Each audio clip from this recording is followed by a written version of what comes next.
all our channels, YouTube, Periscope, and Apple Podcasts. And if you're listening on Apple Podcasts, please leave a rating and a review. It will help us out tremendously. We're also on DAB Online Digital Radio. You can visit us on the sportscast.net to listen it. If you're a fan that want to listen to a random show at a random time, go visit it. And also, we're on Amazon Alexa, and also Spotify and iHeartRadio. So choose your favorite station vendor, I was going to say, or station directory, and listen to the radio station there. And of course, visit us on the sportscast.net.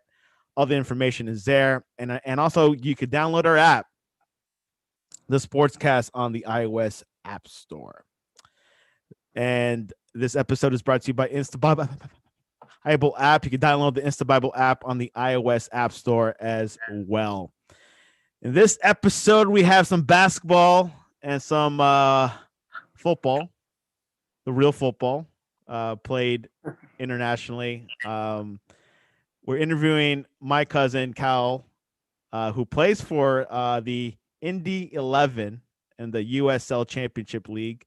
It is one division below MLS and the U.S. Soccer Pyramid.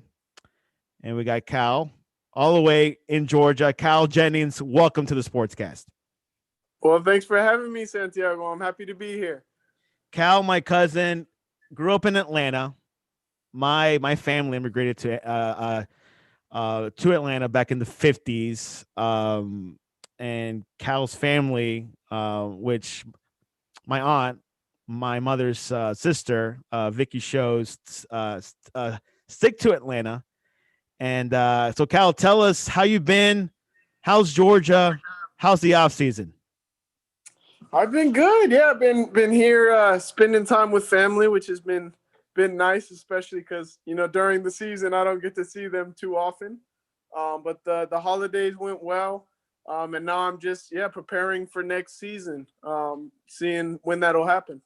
Now, tell us what happened like this past year during COVID. Did you play a lot of soccer? Was things limited? I know that the MLS went to a bubble, but what did the USL did? So yeah, I did get to play this past year, the USL Championship. We had a kind of a shortened season. It got started in late July, and it was about 16 games. And I was drafted to an MLS team early 2020, FC Dallas, and got released, and was at home for months while COVID had just hit. So I signed on to a team called Memphis 901 in the USL Championship a couple days before the first game. So I packed my bags, went up there, and then was able to dress for the first game. And the season went well. It was very, very different season, as you can imagine, with just COVID regulations and trying to limit travel. And the way the USL Championship did this is instead of like a bubble like the MLS did, the USL Championship did kind of like almost a lot of little different bubbles. We played more of a regional schedule. So we played a team from Birmingham. We played two teams in North Carolina 4 times each. And then we had a couple extra games here and there with other teams that aren't in that that weren't those teams. Very similar to the NHL, how they just split up the East and West. One played in Vancouver, and I think the other one was in Edmonton. But yeah, that's like I guess split it up. Absolutely. So similar in terms of that regional, but we still went to their complexes. So we didn't play at one same location the entire season. We had home and away games, which was nice. How did you guys get tested? Like every day? We got tested once a week. So we got tested once a week. And for the most part, I mean, the only people we were with were team personnel and our teammates. So we were the only ones using the facilities. Obviously, we were having to wear masks, and when we were indoors particularly, and on long trips, bus rides and airplanes. So they were doing everything they could to try and limit cases. Yeah, not able to go out during your off hours. Let's start off here in soccer in America is a little bit different how it is in Europe. I follow the Premier League. You know, kids start at an early age. Tell us, how did you start with soccer and all the way to high school? How was that experience? Yeah, so I started playing soccer probably around the age of 8 or 9. Was playing just in the local recreation department here in Roswell, where I'm from. And I started, I mean, just I believe because I was watching my brother play growing up. So I have a brother who's 3 years older than me, Tyler, and I went to his games and was always there watching, kicking the ball around. And as a young kid, I just took to it. I had pretty good talent in terms of that at that age, and just kind of enjoyed it really. And then Now, yeah, go ahead. wait, go ahead. No, yeah. So tell us about going into high school. Was that a turning point for your soccer career? Where you're saying, "I think I'm going to go all the way"? Yeah, so going into high school, I was playing at a really high youth level. So I knew I was at least in a certain tier of players in Georgia growing up. But it's still high school. Obviously, there's lots that's changing. It's a new school, a new environment, and you're getting closer to college. You're getting closer to being on your own, to trying to make a decision. Can I continue to play in college? So I would say that kind of picked up for me sophomore to junior year in high school, where I was being recruited by some schools, not a lot, but a couple schools, and was having to send lots of emails out to these schools to try and get them to come see me play. Because at the time, sports video, especially in youth soccer, at least where I at least in Georgia where I'm from, is not as big as it was, or was not as big as it is now. Now, Just with the technology. yeah. So when did you start hearing from scouts? Like when like were they starting approaching you? So college scouts, which is typically the assistant coach in the college programs, they come to for the most part, they would come to certain showcase events where there's a lot of teams and they can see a lot of games at once. But that started my sophomore year. I had a couple coaches come in to see me, and then a couple who had just seen me at different places, reaching out and seeing if I would be interested in attending their school and playing soccer for their team. And tell us, who were the candidates that were really really pressuring you to come to their schools? I know UCF was one of them, but name a few others. Yeah, that's actually kind of an interesting story how I got to UCF. Um, at the end, there was about 3 schools: Wofford, Mercer, and UCF that I was talking to very seriously before I made my decision. But before I even knew anything about UCF, there was an assistant coach from Wofford College who was recruiting me, had recruited a teammate of mine, and was watching me now. And I built a really good relationship with him. His name's Joel Tyson. He's now the head coach at Wofford. He was an assistant there previously. Um, and he actually, midway through my senior year, took an assistant coaching job at UCF. So up until then, I wasn't being recruited by UCF, but he was recruiting me to Wofford. So he just kind of continued to recruit me when he switched jobs. And then ultimately, I trusted him, had built a good relationship. So I went down on a visit to UCF and just absolutely loved it. Can't beat Loved the Florida. team, loved the school. Yeah, Florida, that Florida weather. You love the Florida weather. So, Now, yep. before we get into UCF, how was Georgia for high school soccer? How was it compared to? I know Texas is huge in soccer when it comes to high school in California, but how would you rank Georgia? Was that a high a high place for a lot of like the recruiters to go to? Um, Tell us like the atmosphere and the level of soccer back in high school in Georgia. Yeah, so Georgia actually is known for youth soccer. I would say it's one of the hotbeds in the U.S. For youth soccer players.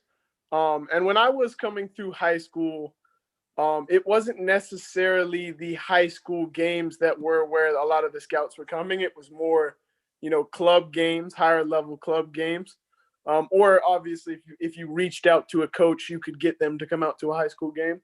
But I believe that's probably still how it is. The soccer landscape changes a lot, and it has changed especially now. since I was Yeah. in high school, pretty drastically. But I would imagine they're still targeting areas where there's, certain level youth players, like tournaments and things like that. Now back then, you played for a academy team, travel soccer, which I did see you play when you came You down to did, yeah. Florida. Now, was it encouraged by a lot of these scouts or even your coaches that like the best path to go to the next level for college or or a possible professional career was going through the academy versus putting all your chips in high school soccer? So that was, that was kind of the feel, was that a lot of the people who were supposed to be in the know in soccer in Georgia and in the U.S. were kind of pushing towards, okay, this academy system, this is where you'll get college exposure, where you'll get professional exposure. So yes, that was the push. And even so, like, when I was growing up in Atlanta, Atlanta United wasn't the thing yet. So we didn't have an MLS team. So whereas some of these states, would have had an MLS academy where if you're good enough in that academy, they might sign you to the first team. That wasn't really on the table for me. There were no professional soccer teams in Georgia that had academies and kind of had that progression. So for me, it was really focusing on, getting opportunity in college, and then from there moving on. And I wanted to get my degree as well. Yeah, that's something that I actually spoke to your father one time about that because I was telling him about, hey, European, athletes don't go to college; they go straight professional at a young age, even as young as 16. And he was like really strong, like, yeah, well, I really want my sons to go to college or to university to get a degree. So let's go into UCF. You started in 16. You played all 4 years. Tell us your experience with that, and also how is UCF and like the rankings in college soccer? Yeah, so I got to UCF my first year, and we really didn't have too great of a first year, though I still really enjoyed the school, really enjoyed the team. We ended up kind of finishing middle of the conference, barely slipping into the conference championship like tournament, and then got bounced there. And it was good experience transitioning to college. I actually tore my meniscus, so I missed a number of games that season. But long story short, between my freshman and sophomore year, there was a coaching change. And so my college experience, at least from a soccer perspective, changed pretty drastically from my freshman to my sophomore year and onward. So it's when there's a coaching change, you're back to, okay, well, I gotta show them that I can stay on this team and I can contribute because these are new coaches. They didn't recruit me here, and I was able to do that and stay around.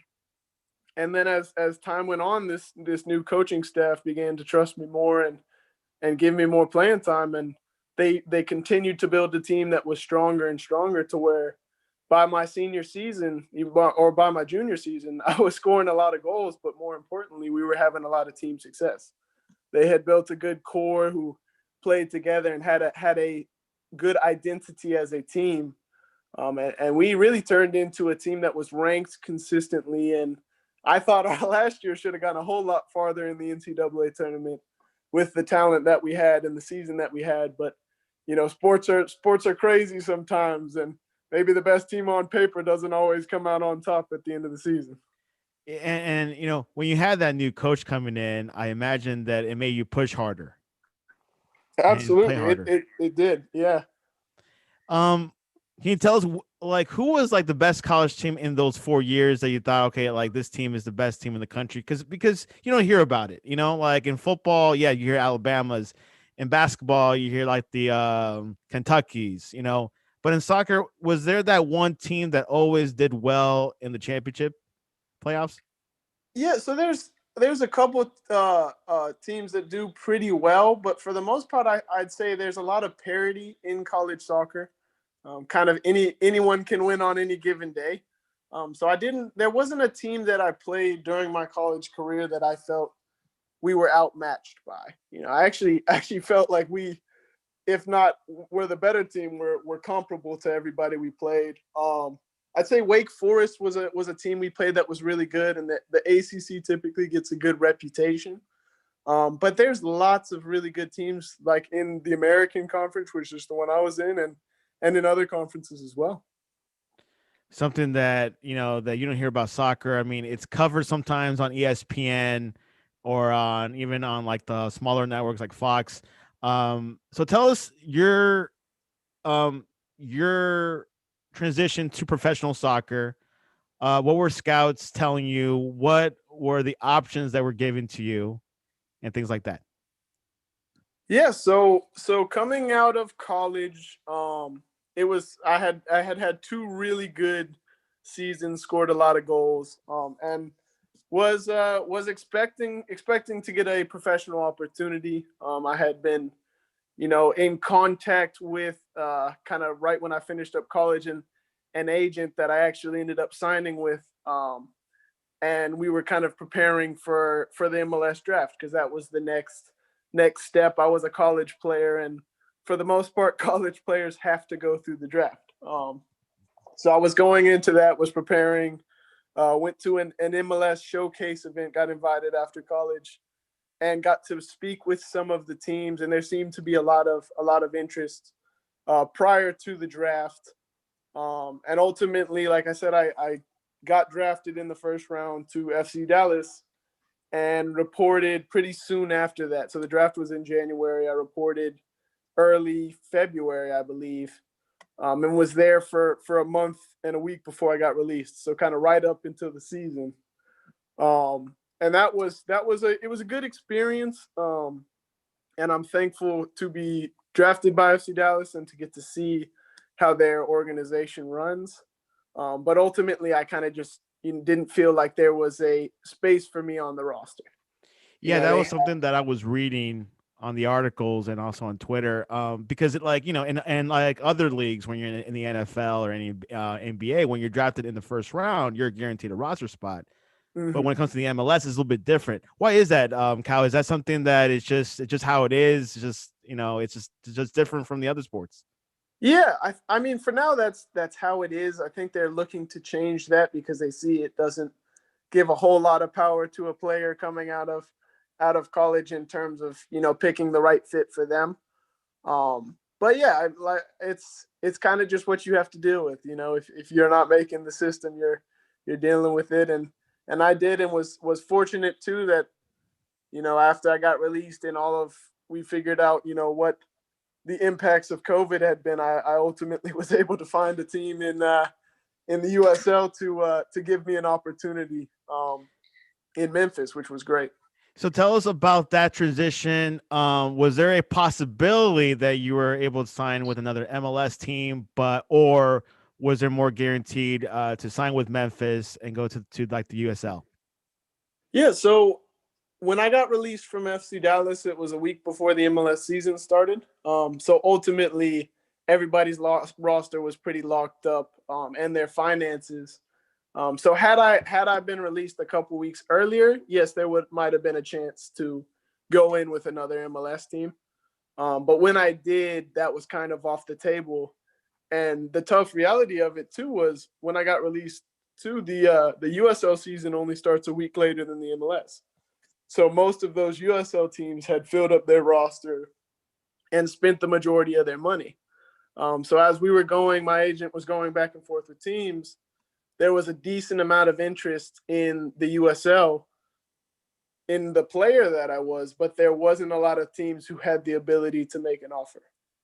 Who could had the funds because their owners are saying, wait a second, y'all have already signed all these players. The season's about to start. We can't give you any more money. You've made these decisions. So I was in a little bit of a tough spot. I figured I would get an opportunity to play. I didn't know that I would get paid in my first year, just with the timing of things. And keep in mind, audience, Memphis 901 is partially owned by U.S. goalkeeper Tim Howard, which he also plays, I believe, a little bit. He did play, yep. Yeah. So you're in Memphis. Tell us about the level. Of play when you first got there. I kind of call it like a college soccer plus. How was the level? Of play when you first got there. Was it something that it was like way more challenging, or was it at a level that you were able to manage? I like the term college soccer plus that you said. I Yeah. would say it's there is a level change and there is a speed of play change, but it isn't so drastic that I was overwhelmed. I felt like I was able to adjust pretty well, and fit into the team and professional soccer. So I thought it was a good transition and nothing too overwhelming. But I would say the mentality of professional athletes is can be very different to college athletes. Now you were, like training with an MLS team for a few weeks. How was that level when you first got there? Was it like really extreme, or was it something that you're able to manage? Yeah, same thing. The speed of play definitely got quicker and expectations higher, but it wasn't too overwhelming of a level. But you could definitely tell there was some quality on the field as well. So tell us about your time with Memphis and your experience there in your first season. Yeah, so I got to Memphis. Like I said, I got there 2 days before the season started. Had to get tested, make sure everything checked out, and then basically traveled that first week. Back we went to Birmingham in the first game, and so I got a little bit of time there. I think the last 30 minutes of the game, and we were actually on my debut was interesting because I came into the game right almost immediately after we got a red card. So we were down 3-0, and we had a red card, and I came into the game and spent most of the game, trying to pressure defenders, chasing and not getting anywhere close to the ball, but was able to put in effort and try and show the coaches, that I was gonna work hard regardless of the situation. And I think they saw that, and more opportunity came from there to where by the end of the season I was starting, getting lots of time, and they trusted me, and I was scoring goals. Now, of course, we mentioned previously that goalkeeper Tim Howard is partially owned. Were you able to interact with him much while there? Yeah, so Tim is a like you said, he's a part owner, I believe. He was the sporting director, and he was a player for a little bit too. So I did get to interact with Tim a decent amount, which was a really cool experience, especially with his pedigree in the soccer world. Just kind of growing up watching him play on the U.S. men's national team, that was a really cool experience. So yeah, it was nice.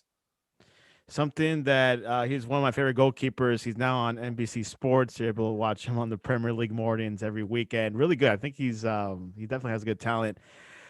So you recently joined this past month in the 11, which I actually I'm not sure who the owners are, but I do remember these two guys that used to have a podcast on YouTube, and they talk about like the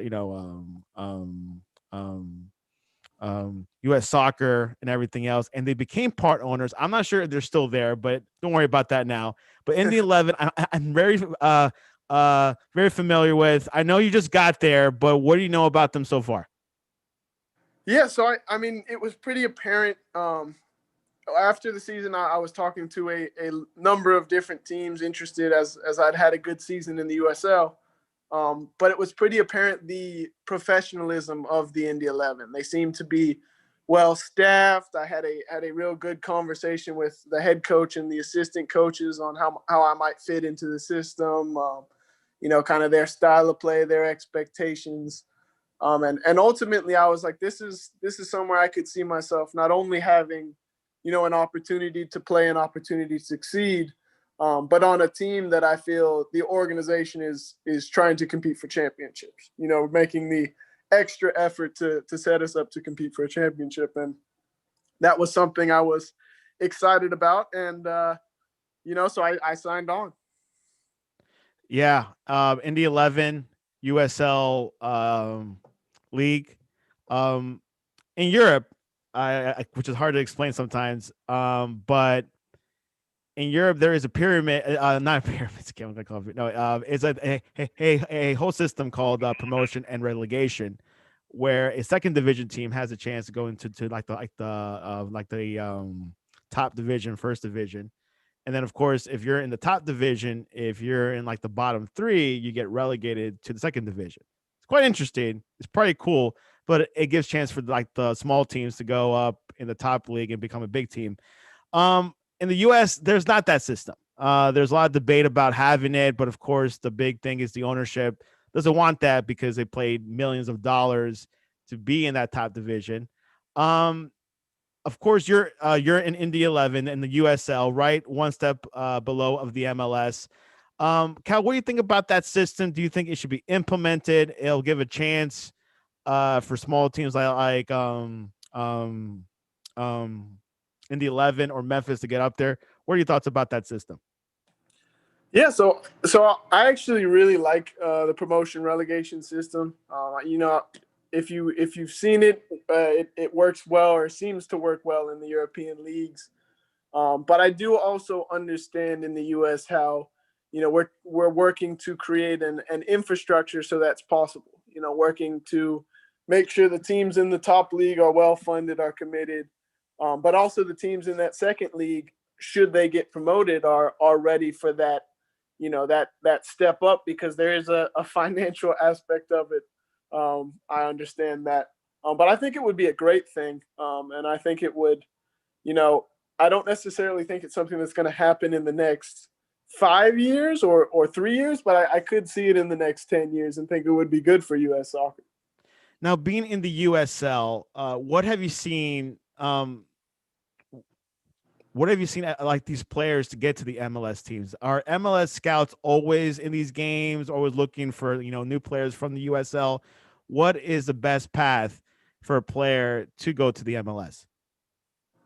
Yeah, so it's like anything else. If you're in the USL, the first step is to get what you can control done. So you're trying to have the best season that you can, be the best teammate, have perform the best at your best, and then ultimately from there, hopefully you'll get some looks from MLS teams. They have scouting networks, and the soccer world is small. Sometimes you're a phone call away from getting to talk to somebody else and getting a review on a player.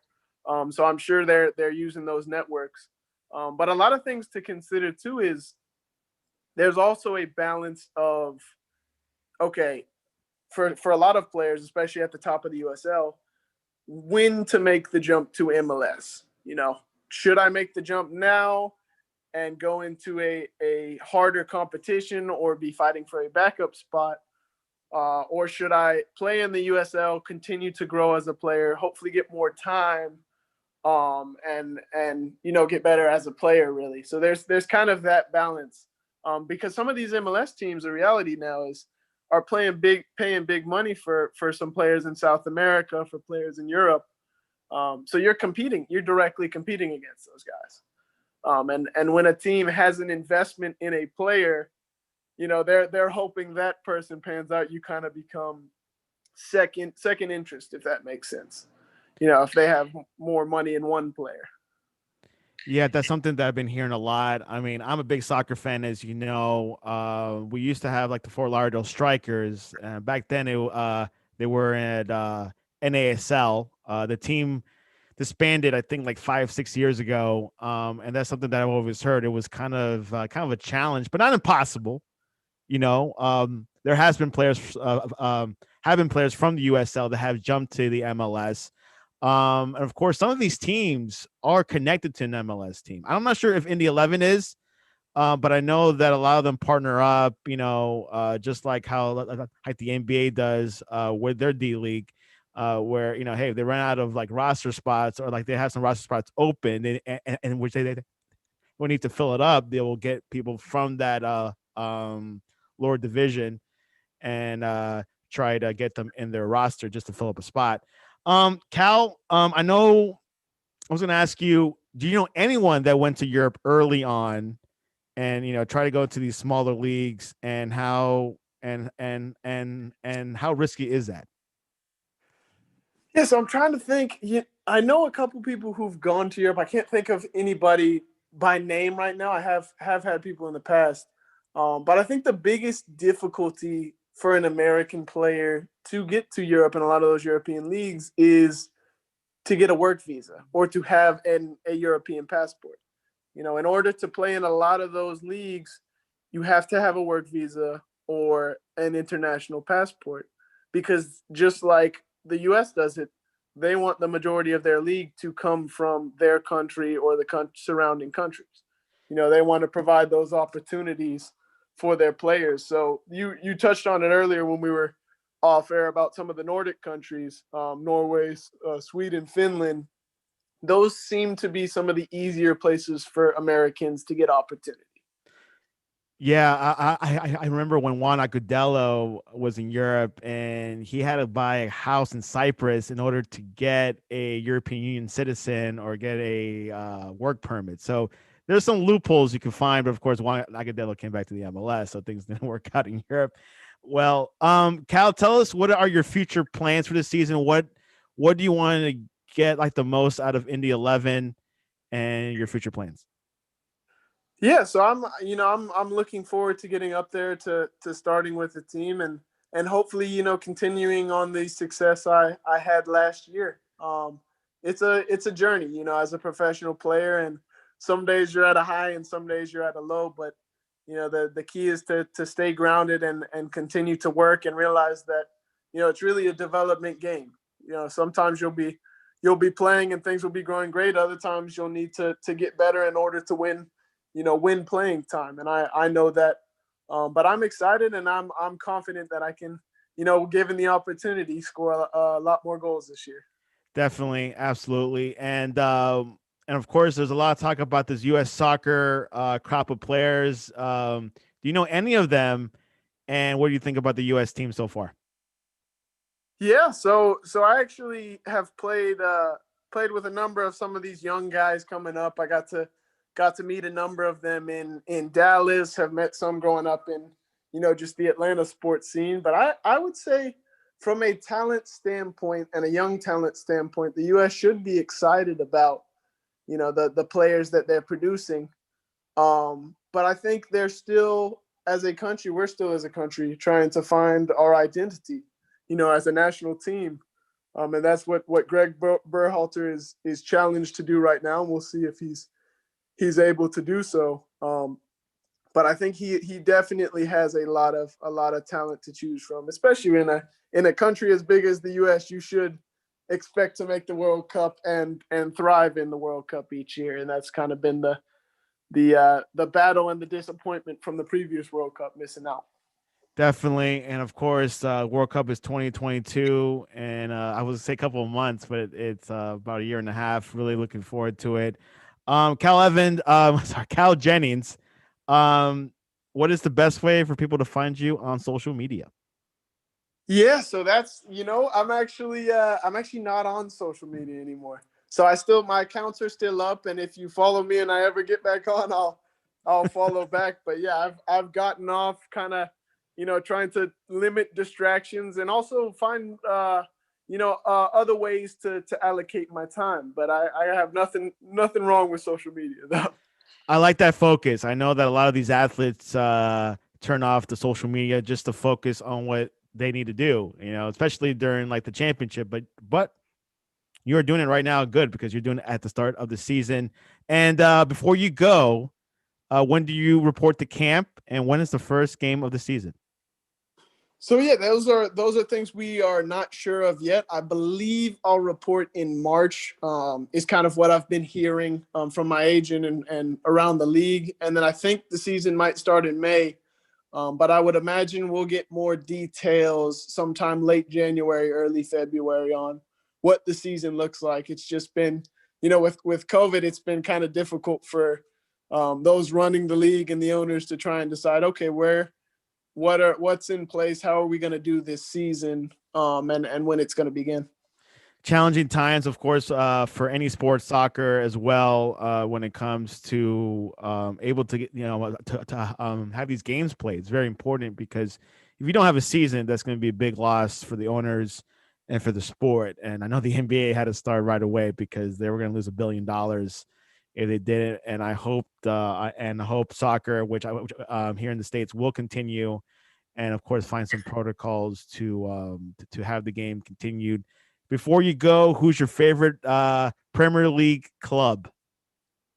So I got on the Leicester City bandwagon back when they won the Premier League. So I'm still You stuck to rooting it. for Leicester City, but I love a good underdog story. I haven't, you know, necessarily had a particular team I've rooted for growing up, but I love to see parity in leagues. I love to see different players and teams get opportunity. But yes, I'm still on the Leicester City bandwagon. Well, yeah, good team. I know they're in the top 5. Hopefully, we'll see what happens. Man United's first place, but we'll see how long that lasts. Anyways, Cal Jennings, I really appreciate you coming on to the Sportscast. Oh, well, thank you for having me, Santiago. And we will continue with the show. We're going to jump from the MLS to some NBA. And we got Mr. Jordan Vargas all the way from the suburbs of Chicago. Welcome to the Sportscast. Thank you, man. Happy to be here. Hey, man, you got the mic, not because of the Sportscast, right? No, man, no. I got one. You're prepared. You're locked and loaded. Wait, Yeah. When you were on Victor's show, you had that mic, right? Yeah. Oh, good. Okay. Yeah, that's why I thought because your audio was pretty good.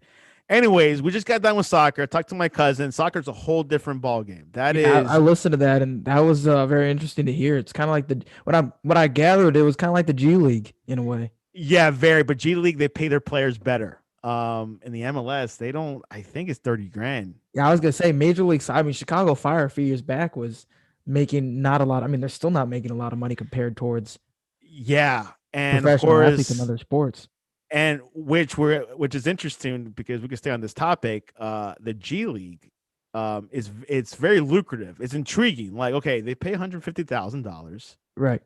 And and plus they will allow players outside of after high school to go on the G League rather than going to college basketball. Now, do you think we'll see more high school players skip college basketball and going straight to the G League? Well, on my podcast, I actually interviewed Cody Demps, and he plays for the G League Ignite team. Now, the G League Ignite team, most of their team is gathered of high school athletes who were top prospects, who the G League or NBA affiliate reached out to them and said, you can either go to college, they were going to go to Division I college and play basketball, be a one and done, or you can develop in our NBA G League. And eventually, I think with a lot of players, the G League is just going to be a better route. We're seeing college athletes run into issues, academically, or not even that, they just run into issues through the NCAA. The NCAA's rules are very strict, and the NBA G League, from what Cody said, is they're helping them, get them ready for media and financial resources, and they're just preparing them to be the best basketball players in the world at the highest level. So now, how is the level of play at the G League? I mean, is it like college basketball plus? Is it college basketball level? Is it high school plus basketball? What have you seen so far? Well, I think what's very interesting about the G League is that you are literally one step away. You're initially signed with a NBA team, but it's a two-way contract, or you're just signed to their affiliate. So a lot of these guys are one step away. They're just one call away from being an NBA player. And everybody wants to have that Cinderella story. You play one game and then you go crazy. So it's the G League competition, I say, is much better than college, off the fact that all those guys are hungry, and there are just so many guys there fighting for the same position. The NBA gets 1 to 2 call-ups a year. So it's very stiff. Yeah. And another path, Jordan, is some of these high school players go to like Australia or Europe to play basketball and then jump into the NBA. What do you think about that path? Well, Lamela Ball and RJ Hampton were great examples. Lamela Ball has had a very odd career his entire life. I mean, he got pulled out of school going into his junior in high school and played professional basketball at 16. So his path is kind of weird to begin with. And same with RJ Hampton. RJ had a high school career, but then joined LaMelo in the NBL. So I think players like that going overseas, again, it's just going to develop them and really help them on their craft. Something to definitely look at. Of course, now with basketball, it used to be, right through college. No, there's now at least 3 paths.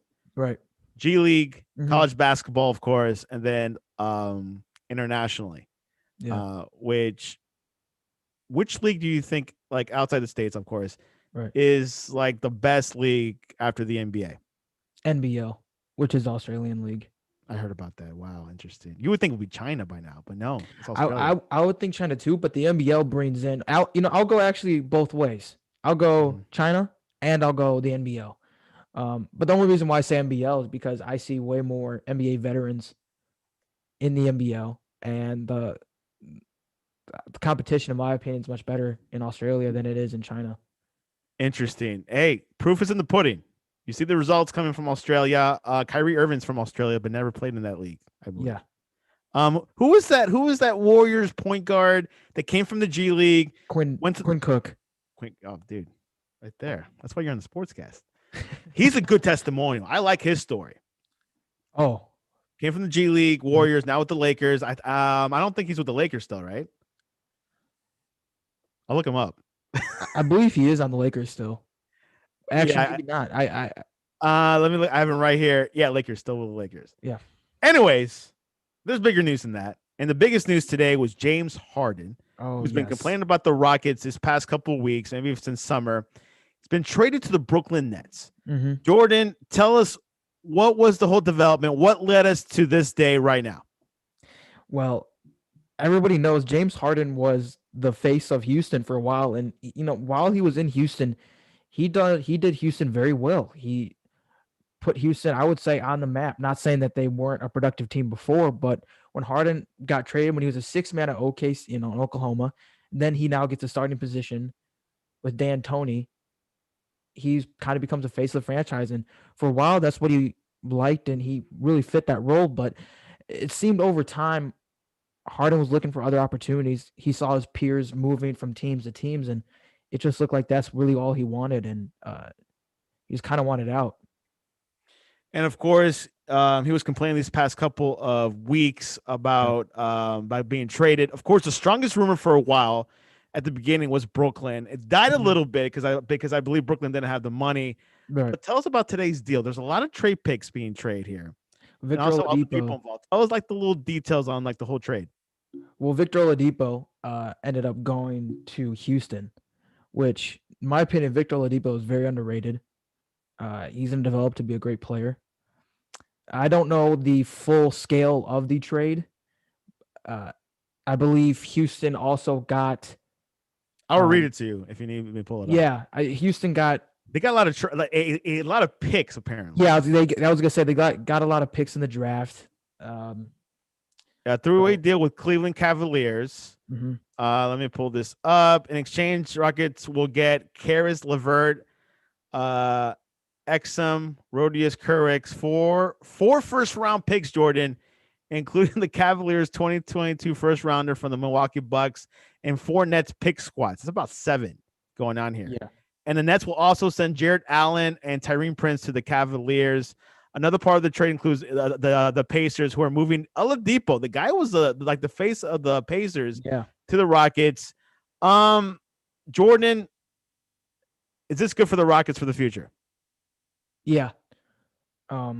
Just because Harden wasn't really, again, if you don't have the player, then he's not going to gel well with the franchise. So in my opinion, was he giving it at all, his all? No. Harden earlier in the season was spotted out late night, not getting prepared for the game. That's just in my opinion. We read that in the media too, that he was out doing whatever. So he really wasn't taking his career, seems like, at Houston seriously. He just was waiting for the trade. And now that you have these freshman players, now that you have these freshmen, lazy? Do I think he was lazy? Yes. Now, last week when I was on the sportscast, I mentioned him on my top players, him and Kyrie. If you give me the chance, I'll get into Kyrie a little bit later on. We will. Yes. But, when I get away, I think James just naturally good. In my opinion, he's kind of like that high schooler who just is much better than his peers, but he's extremely lazy, and that's what I've seen. Naturally, he's more gifted. He's long. He has a nice shot, but he's just. I'll give just word lazy. I'll say that. Yeah, he was lazy. Something to definitely look at. Now let's look at the Brooklyn Nets squad. Jordan, they were favored when the season started with just Kevin Durant and Kyrie Irving. Now they add James Harden into the squad, into the mix. Of course, you got DeAndre Jordan. How do you see the Brooklyn Nets? Are they now at the pedestal of being NBA championship contenders now? Oh, without a doubt. Why? And I'm really supportive of this trade because Harden, Kyrie, and Durant have all played together on Team USA. So they've won gold before, and they have that chemistry. They know each other very well. It's going to be a great mix. I'm excited to see, and I do believe that they are contenders.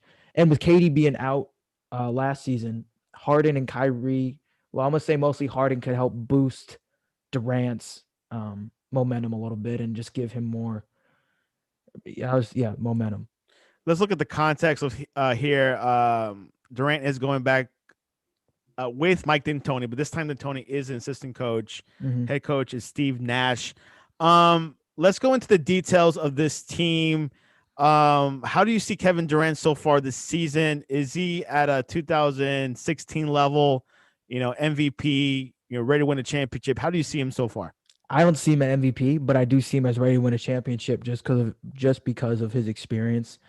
Again, Durant really hasn't shown me too much to show that he's MVP level. Now, are we seeing flashbacks from him from his quote unquote golden days? Yes. He still has that nice shot. He still has a nice step back. He knows how to finish. He knows how to read the floor very well. But again, he just has to get used to it. I feel like he has to get a little bit more comfortable. I don't think he's at that point yet. And Nets fans could agree that. But when he does, I'll reevaluate. But as of now, I see him leading the team to a championship, but him not being an MVP contender. Let's look at Kyrie Irving, player recognized, guy drafted by the Cleveland Cavaliers. Yeah. Went to the finals with LeBron James, won it. Played well with LeBron James. Some say that was probably his best days. Requested a trade to Boston. Didn't work out, but you saw a little bit of his attitude in Boston. Didn't like it. Left after one season. Yeah. Went to now he's in Brooklyn. Jordan, tell us about this player. Is he a controversial player? Is he something that he'll get his stuff together once the playoffs come around? Yeah. I was thinking about this earlier. Kyrie, to me, at this point of his career, is kind of like a Dennis Rodman. And I'm going to tell you why. Dennis Rodman, if you watch The Last Dance, during a playoff run, he ended up taking a 72-hour break. He was away for 72 hours and missed a ball game. Now, that is kind of what Kyrie's doing. He's not really focused on basketball. There's been some controversial things. He was caught without a mask and in a very uncontrolled area, which it's not my business what he does off the court, but his focus has definitely shifted. And I miss Cleveland Kyrie. He just was straight to the point, very good point guard, insane handles. And he still has insane handles. We saw that in Boston. Obviously, he made some decent highlights, but his focus, I think, has shifted a little bit. And I think having Durant and Harden there for him, it's going to kind of be like, all right, listen, you need to get back on track. Now we have a real chance of winning a championship, and that's what's going to attract Kyrie back on the floor. Would you consider the Brooklyn Nets a super team now? In my opinion, yes. The Nets are going up against, of course, the Celtics are first place right now. The Sixers are set are after the Celtics second. Then the Bucks, Pacers, Magic, Hornets, Nets at 7th, and Hawks 8. Knicks are 9th, and Heat are under the Knicks at 10th. Jordan, obviously, it's so early in the season, only like a couple games played in, like 6 to 8 games. Tell me your top 3 teams in the East in prediction for March. Where do you see this thing in March? Who do you see who will be the top 3 in the East? I definitely am gonna have to say the Sixers. The Sixers really are coming up from nowhere. What's going on with them? Because I know last season they didn't have a good playoff run. They lost against, I guess, Boston. I can't remember exactly. I know 2 years ago they were awesome, Mhm. Is this team back in track now? Are they got Oh. like the bearings together? Yes, in my Okay. opinion, I believe they do. Just from what I've seen and how they kind of built off each other is just kind of what an NBA team needs, and the Sixers just seem to have it. So Sixers your top team. Who are your other two?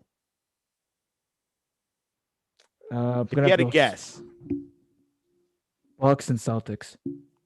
Bucks and Celtics. Yeah, Celtics. so Celtics. Actually, I'm gonna go Bucks above the Sixers just because I like Giannis way more than I like Embiid. Yeah. Which And I think Giannis might pull through a little bit more later into the season. So I'm gonna go Celtics, Bucks, and then Sixers. If those are my top three. top three, and then the Brooklyn Nets. Where will they end up seeding by April or by the time the playoffs start? Obviously,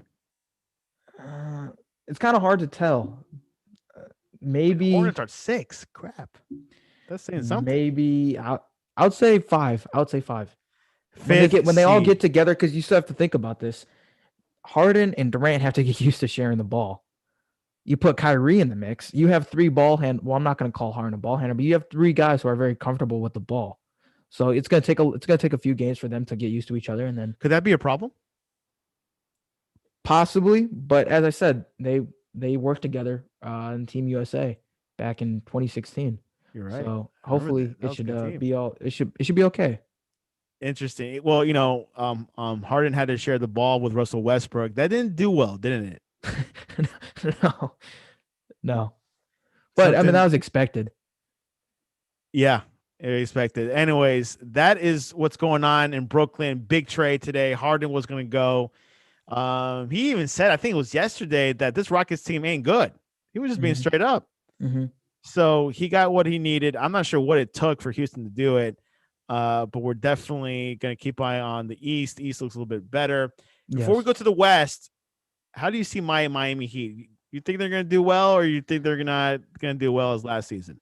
I'm a huge fan. And when I say huge fan, I mean huge fan of Tyler Hero.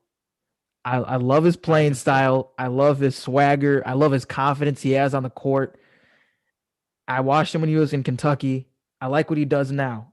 Jimmy Butler, he kind of grew into Jimmy Buckets in Chicago. When Derrick Rose left, he was kind of the star of the show. He kind of developed, went to Philly, then went to Minnesota. Now he's at Miami, and he seems really comfortable in Miami. So with that being said, he feels at home.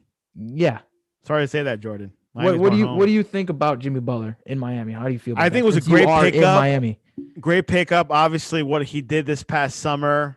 This past season, leading the Heat to the NBA Finals against the Lakers. Of course, it was a tough Lakers, but they were passing by Boston, Milwaukee. This team was a force to reckon with. Of course, Tyler Hero. Butler was dealt a great hand. He was. He at the height of his prime, wasn't too old, wasn't too young.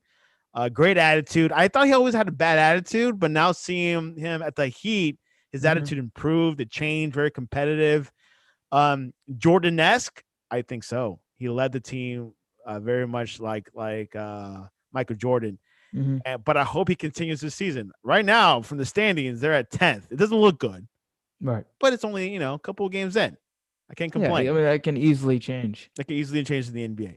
Let's look at the West, Jordan. We got the Lakers, Jazz, Clippers, Suns, Trailblazers, Mavericks, Warriors, Spurs, and Spurs. I'm gonna stop at 8. What surprised me so far is Steph Curry's been having a good couple of weeks.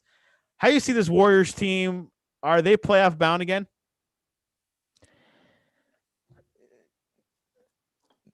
You know what? I would say yeah. I would say yes. They have experience. Steve Kerr. Again, I'm a firm believer in good coaching and good player connection, good player relation. And James Wiseman, in my opinion, is rookie of the year to be. I think LaMelo Ball is, there's a lot of hype around LaMelo Ball. LaMelo Ball is good, but James Wiseman is just doing the right things at the right time. And with Klay Thompson out, Steph Curry really is just keeping it rolling, and he's going to keep that consistency up. And we're going to see the Warriors kind of climb in the rankings. Lakers are first place. Jordan, Mhm. another team. Who won the championship last season? How do you see them so far? A couple of games in. Do you think they are going to be I'll have another spot in the NBA, NBA championship again? Well, I would love to see Durant, Kyrie, and Harden go against their friend LeBron Not and bad for AD. ratings, right? Yeah, I mean that would be great for television. That would be great TV. But do I see them in a finals situation? Yes. Yes, I do. And who do you think will be competitive in the West against them? Will it be the Clippers again, or do you think a team like the Warriors? But who do you think will be a Well, block what are stopper? Warriors at what, seventh? Seventh, which is not bad. Yeah. I mean, they're at reach. Mhm. But which team do you really think is going to be a challenge for them? Will it be the Clippers, or could it be? Well, the Nuggets are 11th.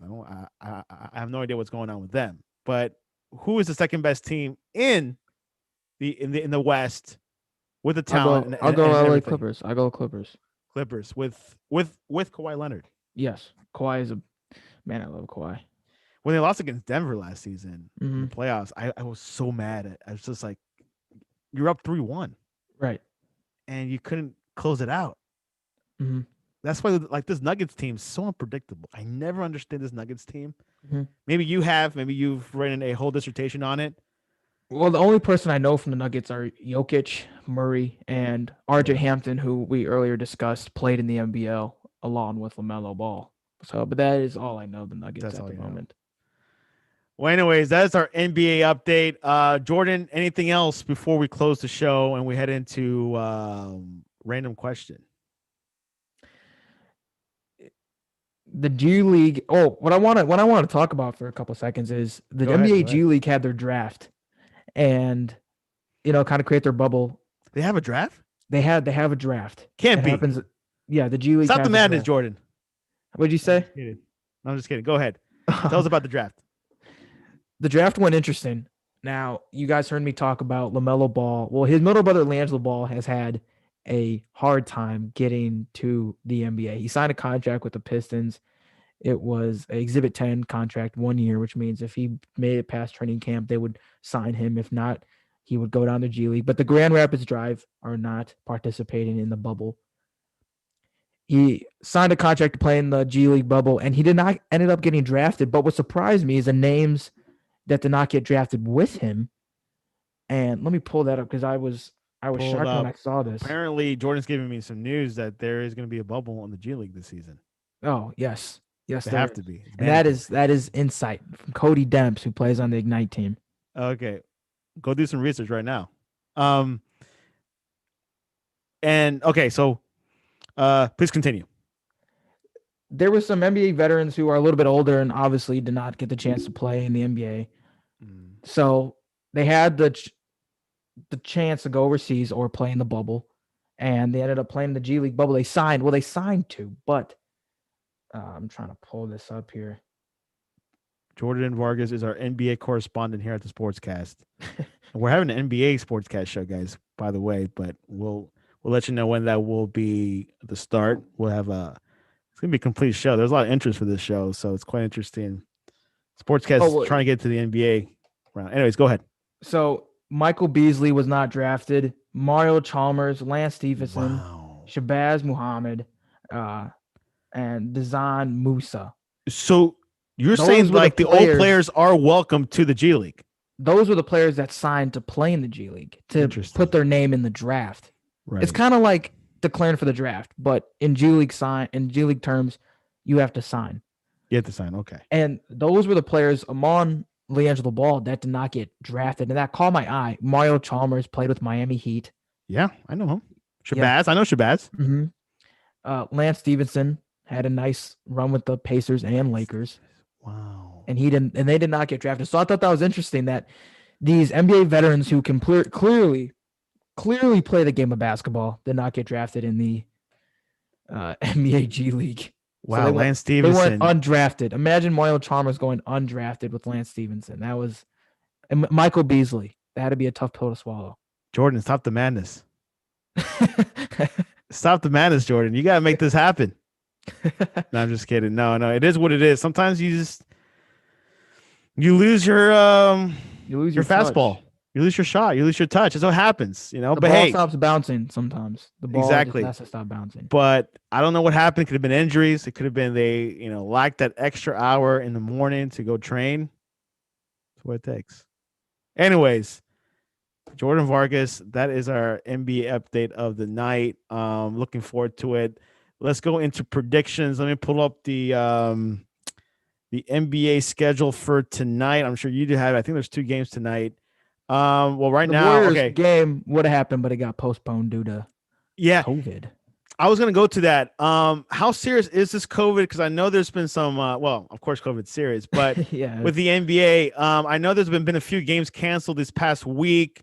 Is there some like big red flag going on in the NBA, or do you think they'll just look? They're gonna postpone some games and just continue. But how do you see like the severeness of this?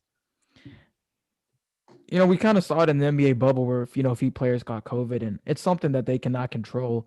It happens. I don't think it's that serious because they have the top professions, professional doctors that are out there on the field, work with them and making sure that they're in the best shape that they can be.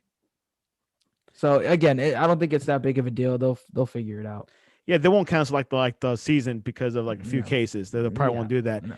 George Hill came out today or yesterday talking about, hey guys, look, it happens. It happens. I can't. I mean, I want to see friends. I got to see my family. There's just no way out of it. It's reality. I mean, if you're a father, you want to see your wife and your kids. You can't be secluded from them. Oh, the NBA G League bubble will also be played in Orlando again. Yes, in Disney, right? Disney, yes. Or I was gonna say maybe this time at Universal, but they probably don't have a sports complex like Disney. It could have been Universal. I just know they're playing. No, I'm just kidding. It has to be Disney. There's no other way. Yeah, but it's funny how the G League kind of emulates the how much it's emulated. But of course, it's an NBA affiliate. It's just owned by the same organization, NBA, and of course Gatorade, which they pay a lot of money for that. The Gatorade G League. Which you follow a lot about G League apparently, which is good. I like that. Yeah, that's good. Keep that because you never know. There could be some players coming up in the out of the ashes into the NBA. Anyways, predictions tonight: Lakers at Thunder. Jordan, who you have? Lakers. Who does the Thunder still has Chris Paul, right? Yep. No, he went to Phoenix. Oh, yeah, he did go to Phoenix. Yeah, I'm not sure that I'm not sure if Adams is still there. Anyways. Oh, Steve, he's with the Pelicans. Yeah, that team's totally disbanded. So weird. Anyways, that happens. There's always a life expectancy in sports. Grizzlies at Timberwolves. Who do you have up in the Midwest? I'm gonna go you. Who do you got? I'm gonna say Grizzlies. Okay. I'm a Mike Conley fan. Mike Conley. Yeah. Okay. I'm not sure if he's still there. I'm so behind. You gotta teach me this stuff. I'll go Minnesota. Minnesota. Thibs and Thibs is he's coaching at the Knicks, right? I believe so. It was okay. I can't keep track of Tom. After he left Chicago, I was too heartbroken. I didn't want to look his general direction, otherwise I'd get teary eyed. New Orleans Pelicans at the LA Clippers. 10 p.m. tonight. The Clippers are a better team, but I'm gonna have to go say Pelicans. I think are at 4th right now. They're actually not doing too bad. Good. Yeah, and I'll go Pelicans because I'm a huge Zion. How's he doing? Is he able to keep that like? Is he able to keep that weight off? Who's Zion? Yeah, maybe. I think he will. I hope so. I don't want to have another ankle injury. He's the biggest thing. He's the biggest thing since Shaq. Yeah. Anyways, that is our NBA predictions. Random question, Jordan. What goes best with milk, cookies, cake, pie, or pancakes? Ask me that one more time. What was that? What goes best with milk? Okay. Cookies? Yeah. Cake, pie, or pancakes? Cookies. And most of the audience agree. 66% voted for cookies. I was going to replace pancakes with peanut butter and jelly sandwich. Really? What about French toast? What? What about French toast? If you're gonna replace pancakes, I would not put French toast next to peanut butter and jellies. I'm You sorry. That's wouldn't? in my opinion. I'm more of a French toast guy. You're more French toast with Yeah. like whipped cream on top and butter and Yeah, a little powdered sugar. maple syrup. Yeah. Hey, all good. Milk really does well. Don't drink it with water. It's horrible. Jordan, tell us what is the best way to reach you and tell us about your other sidekick podcast. Well, the best way to reach me on Instagram is courtside, all one word, WJ. That stands for with Jordan. And on my personal Instagram is Jordan _ Vargas. And again, you asked me about my podcast.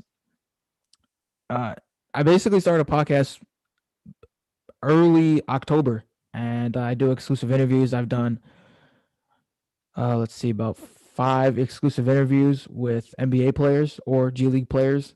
I've done an exclusive interview with my former Illinois governor, Rod Blagojevich, Sacramento Kings former general manager, Drake Yu, and AB the Hero, who works closely with the Ball family. So that's who I've gotten. So I do exclusive interviews and I discuss what's going on in today's NBA with people who actually play in the league. So it's pretty cool to hear their side of the story. Real deal with Jordan Vargas. And tell us about your Twitter account because here at the Sportscast, we are a Twitter fanatic. What is your Twitter handle? Excuse this username. I made this a few years ago. The real JDV23. The real JDV 20. Oh yeah, because Michael Jordan, number 23. Yep. Jordan Vargas. How old are you? I'm 18. Only 18, dude. You got the whole world ahead of you. Yeah. You were born after Michael Jordan played. Yeah, he was he played his last All-Star game in 2003, and he was with the Wizards. So Doesn't count, bro. That doesn't count because I don't really remember anything up until I was. Dude, you missed the best times of basketball, but you were able to see Kobe Bryant. Oh yes, I'll give you that. I was able to see prime Kobe with Derek Fisher, Paul Gasol against the Celtics. D-Fish. Those were the days. Anyways, you can reach us at the Sportscast, at the Sportscast1, thesportscast.net, the website. You can get our app at the Sportscast on the iOS App Store. And you can find our podcast all over the world. Mm-hmm. iHeartRadio, Spotify, Alexa, So you can definitely listen to us all day, all around. And we'll have this NBA show coming up soon. Hopefully by the end of the month. We got a few we got Jordan, we got Daryl, and also Ryan Krista. They'll put basketball. It actually will be a basketball show because we will have some college basketball involved, and of course G League because Jordan follows a little bit about the G League, and of course the almighty NBA. Anyways, this weekend is NFL playoffs continue. Keep an eye on that. I think I'll have a show on Friday. No guarantee. I've become a very busy guy trying to run the Sportscast and Sleon Productions. But Jordan Vargas, you'll see more of him. Anyways, Jordan, anything else before we leave? Nothing, man. Just thank you for having me on here. I always like being on here and talking to you guys. It's fun. I love having you on, and I love seeing Michael Jordan in the background. Yeah. Oh yeah. The pictures. Yeah. Anyways, Wednesday night, Jordan, thanks for coming on, and let's rock and roll.